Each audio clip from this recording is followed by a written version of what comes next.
Hello everyone. आज का जो टॉपिक रहेगा हमारा वो रहेगा financial relations between centre and states, यानी भारत में केंद्र और राज्यों के वित्तीय संबंधों का वर्णन करें। क्योंकि हमारे यहाँ पर संघात्मक शासन प्रणाली बनाई गई है, यानी संघ और प्रांतों के बीच में, केंद्र और राज्यों के बीच में शक्तियों का बंटवारा किया गया है, विभाजन किया गया है। कुछ पावर्स काम करने के लिए केंद्र सरकार के पास हैं, कुछ पावर्स राज्य सरकारों के पास हैं। तो जो वित्तीय क्षेत्र है उसमें क्या क्या पावर केंद्र सरकार के पास हैं, किन विषयों के ऊपर वित्तीय शक्तियां केंद्र के को मिली हुई हैं, और किन विषयों के ऊपर टैक्स लगाने की, रेवेन्यू इकट्ठा करने की जो भी पावर्स हैं वो स्टेट्स के पास हैं। तो इस क्वेश्चन में हम लोग ये डिस्कस करेंगे। ओके। तो जो संविधान का 12वां भाग है उसमें आर्टिकल नंबर 264 से 293 के बीच के जो अनुच्छेद हैं, इन अनुच्छेदों में केंद्र और राज्यों के बीच में जो वित्तीय साधन हैं, वित्तीय जो शक्तियां हैं, उनका विभाजन किया गया है। और इसमें जैसे जो संघ और राज्यों के बीच में जो राजस्व का बंटवारा है, तो मेन ये है, यानी जो रिवेन्यू इकट्ठा होता है।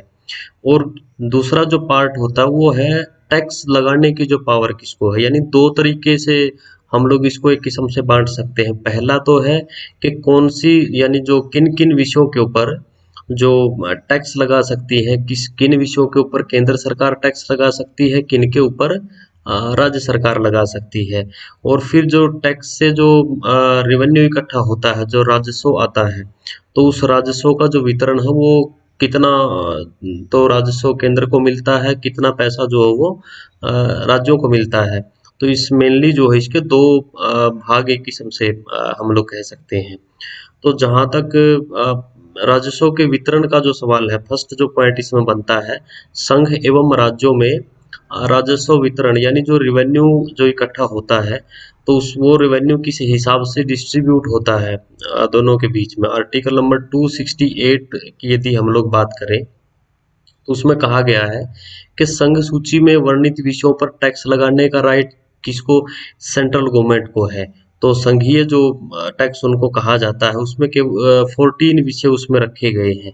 इसके अलावा जैसे जो राज्य सूची के विषय हैं उनके ऊपर टैक्स लगाने की जो पावर है वो स्टेट गवर्नमेंट्स के पास है। और इसमें जो रेवेन्यू भी जो इकट्ठा करने की है वो स्टेट गवर्नमेंट के पास ही राइट है, वही उसको खर्च करते हैं। ठीक है। उसमें टोटल 19 विषय जो है वो शामिल है। यानी 14 विषय तो संघ सूची में ऐसे हैं जो वित्तीय महत्व के हैं, जो पैसे से जुड़े हुए हैं, और 19 विषय राज्य सूची में ऐसे हैं जो पैसे से संबंधित हैं, वित्तीय प्रकृति के हैं। ठीक है। तो जहां तक संघ की आय का जो सवाल है, संघ की आय में जैसे कृषि के अतिरिक्त जो अन्य आय के ऊपर टैक्स, जिसको हम लोग कहते हैं इनकम टैक्स, कृषि के अलावा जो इनकम होती है उसके ऊपर जो टैक्स लगता है, इनकम टैक्स उसको कहते हैं। तो वो जो सेंट्रल गवर्नमेंट है, संघ की आय का एक साधन है, और काफी पैसा जो है वो इकट्ठा होता है। यदि हम लोग जनरली भी बात करें तो जो संघ सूची में विषय हैं, संघ सूची में जिन विषयों के ऊपर टैक्स लगाने की पावर केंद्र सरकार के पास है, उनसे ज्यादा राजस्व इकट्ठा होता है, उनसे ज्यादा पैसा एक किस्म से वसूला जाता है, बजाय कि राज्य सूची के विषयों के ऊपर जो लगता है। यानी केंद्र की कमाई ज्यादा है, राज्यों की कमाई कम है। तो इसके अलावा जैसे इंपोर्ट एक्सपोर्ट ड्यूटी है, वो केंद्र की आय का साधन है। एक्साइज ड्यूटी है, जो भी विभिन्न वस्तुओं का उत्पादन होता है उसके ऊपर जो शुल्क लगता है। कॉरपोरेशन टैक्स है, जो निगमों की व्यवस्था होती है उसके ऊपर जो टैक्स होता है। स्टेट ड्यूटी जो होती है, कृषि भूमि को छोड़ के जो संपत्ति वाले जो के भूमि के ऊपर जो टैक्स लगता है, तो वो इसमें आता है। इसके अलावा जैसे जो माल और यात्रियों को जो एक किस्म से लाने ले जाने में जो भी जैसे या रेलवे का यूज होता है, या जैसे हवाई रास्ते, या फिर जैसे समुद्री जो मार्ग हैं उनके रास्ते जो माल एक जगह से दूसरी जगह पहुंचाया जाता है, तो उसके ऊपर जो टैक्स लगता है, उससे संघ की मेन मेन हम लोग इसमें जैसे बात कर रहे हैं। तो ये मेन मेन जो है वो संघ की आय के साधन है। ओके। नेक्स्ट यदि हम लोग राज्यों की आय के साधनों की, सोर्सेज की यदि हम लोग बात करें, तो उसमें जैसे लैंड रिवेन्यू है, भूमि के ऊपर जो राजस्व इकट्ठा होता है। कृषि आय के ऊपर जो टैक्स है, गाँव में भी जैसे इकट्ठा किया जाता है। कृषि भूमि के उत्तराधिकार के ऊपर टैक्स है, यानी यदि जो कृषि भूमि है, वो यदि जमीन पहले किसी के नाम है तो आगे जैसे उनकी संतान के नाम की या पत्नी के नाम या किसी और के नाम यदि वो उसको कर एक किस्म से उसका मालिक बनाना है, तो उस प्रोसेस में जो टैक्स लगता है वो जैसे राज्य सरकारों की आय का साधन है। भवनों के ऊपर जो टैक्स लगता है, बिल्डिंग या हाउस टैक्स कह लीजिए आप उसको, शहरों में जैसे जो लोकल अर्बन बॉडीज हैं, तो वो उसको इकट्ठा करती हैं, नगर पालिका नगर परिषदें उसको इकट्ठा करती हैं। इसके अलावा जैसे जो नारकोटिक प्रोडक्ट हैं, तो उनके ऊपर, नशीली वस्तुओं के ऊपर जो टैक्स लगता है वो, बिजली की खपत और बिक्री के ऊपर, हालांकि इसमें एग्जम्पशंस हैं काफ़ी, जैसे जो जिन चीज़ों की मनाही करी गई है उसकी बिजली का नहीं लगता है इसमें, जैसे रेलवे वगैरह का एग्जम्पशंस है। तो इस सामान्य तौर पर बिजली की खपत और बिक्री के ऊपर जो टैक्स लगता है वो आमदनी का साधन है। रोड टैक्स जो लगता है सड़कों पर चलने वाली गाड़ियों के ऊपर, तो इस हिसाब से कुछ एक जो है ये राज्यों की आय के साधन है, जिनके ऊपर टैक्स लगा सकती हैं जो राज्य सरकारें हैं। अब इसमें समवर्ती सूची का कोई करों के संबंध में कोई प्रावधान है नहीं, और अवशिष्ट शक्तियों के ऊपर टैक्स लगाने की जो रिस्पॉन्सिबिलिटी है, जो राइट है, वो केंद्र सरकार के पास है। तो केंद्र सरकार ही उसके ऊपर टैक्स लगाती है। ठीक है। लेकिन ये क्लियर है कि जो संघ सूची में जो विषय हैं, संघीय जो टैक्स है, यानी उनसे जो रेवेन्यू इकट्ठा होता है, वो अकेले केंद्र खर्च नहीं करता है, वो केंद्र और राज्य दोनों में बंटता है। लेकिन जो राज्य सूची के विषयों के ऊपर जो टैक्स लगता है, उससे जो रेवेन्यू इकट्ठा होता है, वह राज्यों को ही मिलता है, वो संघ को नहीं दिया जाता है। ठीक है। अब इसमें जो संघीय टैक्स है उसका जो डिस्ट्रीब्यूशन है, क्योंकि वो केंद्र और राज्यों के बीच में होता है, तो वो किस हिसाब से होता है वो हम लोग इसमें एक बार देख लेते हैं। पहला इसमें है, वह टैक्स जो संघ द्वारा लगाए जाते हैं और राज्यों द्वारा एकत्रित किए जाते हैं, यानी जिनको ये आर्टिकल 268 के अकॉर्डिंग जिनको लगाता है केंद्र, लेकिन इकट्ठे किए जाते हैं राज्यों के द्वारा, और राज्यों के द्वारा ही उनको खर्च किया जाता है। तो जैसे औषधि या फिर श्रृंगार प्रसाधन की जो वस्तुएं हैं, तो उनके उत्पादन के ऊपर जो टैक्स लगता है, उनके प्रोडक्शन के ऊपर जो टैक्स लगता है वो है इसमें। इसके अलावा बिल्स ऑफ एक्सचेंज चेक है, प्रोमिजरी नोट है, बीमा पॉलिसी के ऊपर जो स्टाम्प ड्यूटी लगती है, तो वो इसमें शामिल है। तो ये इसमें इसी हिसाब के टैक्स आ जाते हैं। दूसरी जो कैटेगरी है वो है ऐसे कर जो संघ द्वारा लगाए जाते हैं, वसूल किए जाते हैं, परंतु राज्यों को दे दिए जाते हैं, यानी केंद्र सरकार ही लगाती है, केंद्र सरकार ही उनको एकत्रित करती है, वसूल करती है, लेकिन दे दिए जाते हैं वो राज्यों को। अब इसमें यदि हम लोग बात करें, तो उसमें संपत्ति उत्तराधिकार के ऊपर जो टैक्स है वो है कृषि भूमि के अतिरिक्त जो एक किस्म से भूमि बच जाती है। संपत्ति एस्टेट ड्यूटी जो लगती है, वो उसका बंटवारा वो राज्यों को दे दिए जाते हैं। रेलवे, समुद्र, हवाई जहाज में जो यात्रियों के जो आने जाने या फिर सामान की जो एक किस्म से एक जगह से दूसरी जगह पहुंचाने की व्यवस्था है, तो इस प्रोसेस में जो टैक्स लगता है वो राज्यों को दे दिया जाता है। रेल के किराए के ऊपर जो टैक्स लगता है, जो भी हम लोग किराया देते हैं, तो उसमें टैक्स की भी अलग से काउंटिंग होती है, कैलकुलेट होता है वो। समाचार पत्रों की खरीद बिक्री तथा उनमें जो एडवर्टाइजमेंट होती है उसके ऊपर जो टैक्स लगता है वो राज्यों को दे दिया जाता है। तो इस हिसाब से इसमें ये कुछ एक जैसे ऐसे टैक्स रखे गए हैं जो लगाता केंद्र है, वसूल केंद्र करता है, लेकिन दे दिए जाते हैं ये राज्यों को। थर्ड जो कैटेगरी है वो इसमें बन जाती है, वो ऐसे टैक्स जो केंद्र द्वारा लगाए जाते हैं, केंद्र ही उनको एकत्रित करता है, लेकिन उनका जो बंटवारा है वो केंद्र और राज्यों के बीच में होता है। इसमें यदि मेनली हम लोग देखें तो इनकम टैक्स इसमें आता है। इनकम के ऊपर जो कृषि से के अतिरिक्त जो आय होती है उसके ऊपर जो टैक्स लगता है, इनकम टैक्स जो होता है, और जो सबसे इसमें काफ़ी आमदनी इसमें एक किस्म से होती है, बहुत सारा पैसा इसमें आता है, सैलरीड जो पर्सन्स हैं या फिर जैसे बिजनेस जिनका है, तो उनकी इनकम के ऊपर जो टैक्स लगता है, इनकम टैक्स से का जो बंटवारा है वो दोनों के बीच में होता है, और वो जो बीच की में कितना किसको मिलना है, ये जो फाइनेंस कमीशन होता है, वित्त जो आयोग होता है, संवैधानिक संस्था है, वह ये बताती है कि कितना तो केंद्र को इसका हिस्सा मिलना चाहिए और कितना राज्यों को हिस्सा मिलना चाहिए। इसके अलावा जैसे संघ उत्पादन शुल्कों का जो वितरण है, आर्टिकल नंबर 272 के अकॉर्डिंग, जो कुछ जैसे औषधियों के ऊपर श्रृंगार की वस्तुओं के उत्पादन को छोड़ के जो भी जैसे जो ऐसा धन है जो संसद द्वारा निर्धारित विधि या कानून के अनुसार केंद्र और राज्यों में बांट दिया जाता है।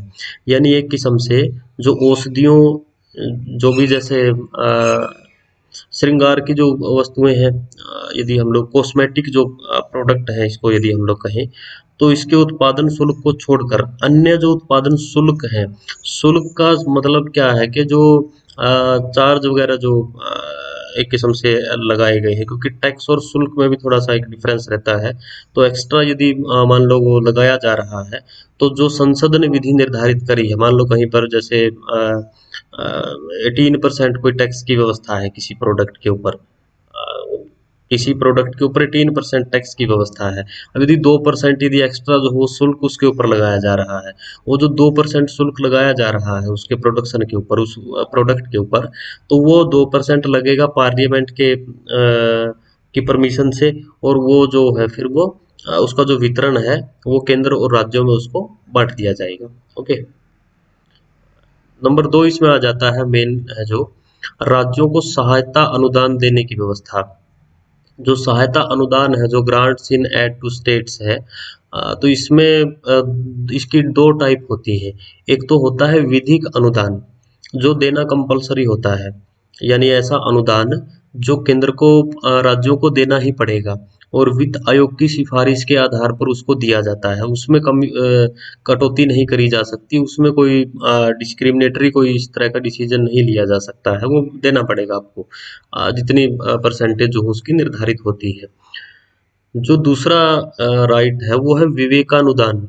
विवेकानुदान क्या है कि यदि केंद्र को लगता है उसके विवेक के आधार पर, केंद्र को यदि विवेक के आधार पर ये लगता है कि किसी एक राज्य को जरूरत है, तो अपने विवेक के आधार पर वो वित्तीय सहायता उस राज्य की कर सकता है, और वहां पे उनकी उसकी एक किस्म से मर्जी चलती है।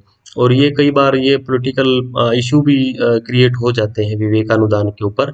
बट जो विधिक अनुदान है वो देना ही पड़ता है। अब कहीं पे बाढ़ आई है, कहीं पे मान लो कोई और कोई प्राकृतिक आपदा आई है, कोई भूकंप आया है, तो ऐसे राज्यों की जो वित्तीय पैकेज जो उनको दिए जाते हैं, तो वो देना पड़ता है एक किस्म से।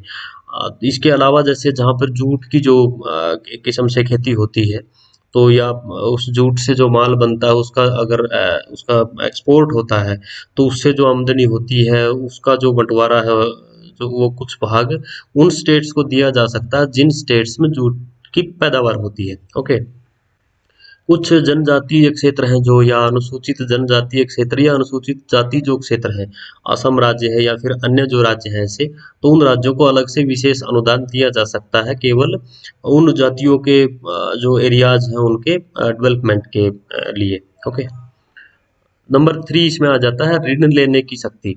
अब ये जो ऋण लेने की शक्ति है, तो ग्रांट और ऋण में एक बेसिक सा एक डिफरेंस रहता है। ग्रांट आपको जो अनुदान होता है वो आपको वापस नहीं करनी है, बट ऋण आपको लौटाना है। यदि आप केंद्र सरकार से, कोई भी जो राज्य है भारत के अंदर, जो राज्य है वो भारत की सरकार से ऋण ले सकते हैं। कोई भी राज्य उस समय तक ऋण नहीं ले सकता जब तक कि उसने पहले दिए, यानी उसमें कुछ कंडीशंस लगी होती है कि पहले यदि आपने लोन ले रखा है केंद्र से, तो जो पहले लोन लिया गया है उसकी पूर्ति आपको करनी पड़ेगी। उसकी जो कंडीशंस निर्धारित थी उनको पूरा करना पड़ेगा अगली बार, तब आपको दिया जा सकता है वो। और किसी विदेशी किसी दूसरे देश से जो हो वो राज्य ऋण नहीं ले सकते हैं। और केंद्र को राज्यों की वित्तीय व्यवस्था पर नियंत्रण रखने का एक किस्म से राइट होता भी है। तो इसी हिसाब से वो केंद्र से तो ले सकते हैं, बट किसी दूसरे देश से ऋण जो हो वो नहीं ले सकते हैं। वित्त आयोग की व्यवस्था है।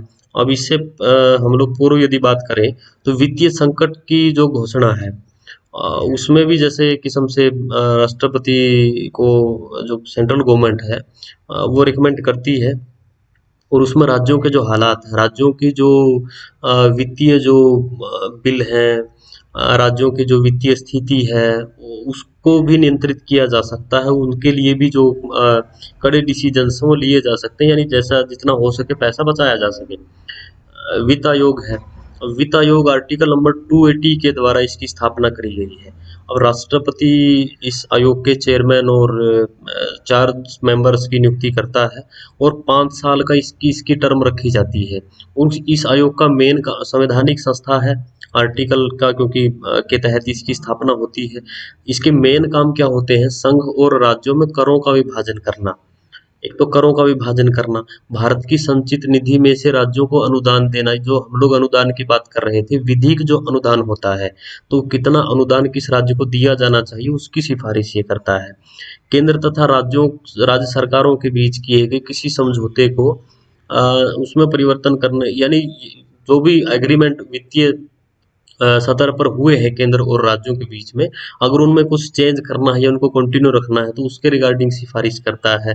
और यदि राष्ट्रपति ने कोई फाइनेंशियल मैटर कोई सौंप रखा है कि जिसके ऊपर उनको सिफारिश करनी है, तो उससे संबंधित भी जो है ये जो रिकमेंडेशन है वो राष्ट्रपति को सौंपता है। तो वर्तमान में जैसे यदि हम लोग बात करें 2020-2025 के लिए 14वें वित्त आयोग ने जो है अपनी वो रिपोर्ट दे भी चुके हैं। तो एनके सिंह जो हो उसके अध्यक्ष रहे हैं। ओके, नेक्स्ट आ जाता है वित्तीय आपातकालीन शक्तियां। आर्टिकल नंबर 360 के अकॉर्डिंग जैसा हम लोग बात कर रहे थे, यदि देश में देश की जो वित्तीय स्थिति है वो डामाडोल होती है, वो उसको खतरा पैदा होता है, तो राष्ट्रपति मंत्री मंडल की सिफारिश के ऊपर देश में वित्तीय आपातकाल की घोषणा कर सकता है। और वित्तीय आपातकाल में जो भी पूरा टैक्स का व्यवस्था है, राजस्व की व्यवस्था है, उसको परिवर्तन किया जा सकता है उसमें। और जो भी जैसे देश की आर्थिक सुरक्षा के लिए, आर्थिक स्थिति को सुधारने के लिए जो कदम है वो उठाए जा सकते हैं। ओके, और कोई भी जैसे स्टेट लेवल के ऊपर यदि कोई मनी बिल प्रोसेस में है तो उसको राष्ट्रपति के परमिशन के लिए ऊपर मंगवाया जा सकता है। नेक्स्ट आता है भारत के नियंत्रक महालेखा परीक्षक संबंधी जो प्रावधान किए गए हैं। अब इसमें क्या है कि जो पैसा खर्च कर दिया गया है, जो बजट हर स्टेट के एक किस्म से पास की करवाए जाते हैं, और जो पैसा सेंटर की तरफ से उधर भेजा जाता है, जो पैसा जिस मद में दिया गया था उसी मद में खर्च हुआ है या नहीं हुआ है, जिस ऑफिसर को खर्च करना था उसी ऑफिसर ने खर्च किया है कि नहीं किया है, जिस डिपार्टमेंट के लिए या जिस फील्ड के लिए दिया था, मान लो एजुकेशन के लिए दिया था वो, तो कहीं वो किसी और मंत्रालय ने खर्च ना कर रखा हो, तो इन सारी जो पैसा खर्च हो चुका है तो उसकी जांच पड़ताल के लिए जो सीएजी की व्यवस्था है वो करी गई है। और जिसके स्टेट लेवल पर भी जैसे जो महालेखा अधिकारी होते हैं, तो उनके द्वारा जो भी राज्यों का जो हिसाब किताब है पूरा फाइनेंशियल ईयर का, तो वो किया जाता है। और जो भी पैसा सरकारें खर्च करती हैं स्थानीय स्तर पर या राज्य हेड ऑफिस के लेवल पर, तो उसको जांचा जाता है कि वो जो तय नियम है उनके द्वारा ही खर्च किया गया है या नहीं किया गया। और बड़े बड़े घोटाले जो हो इसमें वो निकल के आते हैं। तो वित्तीय संबंधों में सीएजी का भी एक अहम रोल होता है। ओके, नेक्स्ट इसमें आ जाता है एग्जम्पशंस फ्रॉम टैक्सेस, यानी करों की भी मुक्ति। अब इसमें थोड़ी सी अलग सी व्यवस्थाएं हैं। आर्टिकल नंबर 285 के अंतर्गत जब तक संसद विधि द्वारा कोई प्रतिबंध न लगा दे, राज्यों द्वारा संघ की संपत्ति पर कर नहीं लगाया जा सकता। यानी जो सेंटर की जो प्रॉपर्टी है तो उसके ऊपर कोई भी टैक्स तब तक नहीं लगाया जा सकता है जब तक पार्लियामेंट इसको जो हो अलाउ नहीं करती है। और भारत सरकार की रेलवे द्वारा प्रयोग की जाने, देखिए हम लोग बात कर रहे थे कि जो राज्यों की आय के साधन है उसमें बिजली की खपत और बिक्री के ऊपर टैक्स की जो व्यवस्था है वो राज्य सरकारों के पास है। लेकिन उसमें रेलवे का जो पूरा रेलवे की जो संपत्ति है और वहां पर जो बिजली की खपत होती है उसके ऊपर टैक्स लगाने की जो है वो उसके ऊपर ना शुल्क लगाया जा सकता है, ना ही टैक्स लगाने की व्यवस्था राज्यों के पास नहीं है। इसके अतिरिक्त आर्टिकल नंबर 289 के द्वारा राज्यों की संपत्ति और आय को संघ के करों से विमुक्ति प्रदान करता है। और इस संदर्भ में एक अपवाद यह है कि राज्य सरकार द्वारा उसकी ओर से एक किस्म से ये लगा लो कि वो जो राज्यों की जो संपत्ति है और आय है उसके ऊपर जो केंद्र है वो भी टैक्स नहीं लगा सकता। जैसा हम लोग बात कर चुके राज्य सूची के जो विषय हैं, राज्य सूची के विषयों के ऊपर टैक्स लगाने की जो पावर है वो राज्यों के पास है, और उसका जो राजस्व इकट्ठा होता है वो भी इकट्ठा करने की जो पावर है वो राज्य सरकारों के पास ही है। ओके, तो ये केंद्र और राज्यों के बीच में वित्तीय संबंधों की हम लोग डिस्कशन कर रहे थे। Okay, thank you.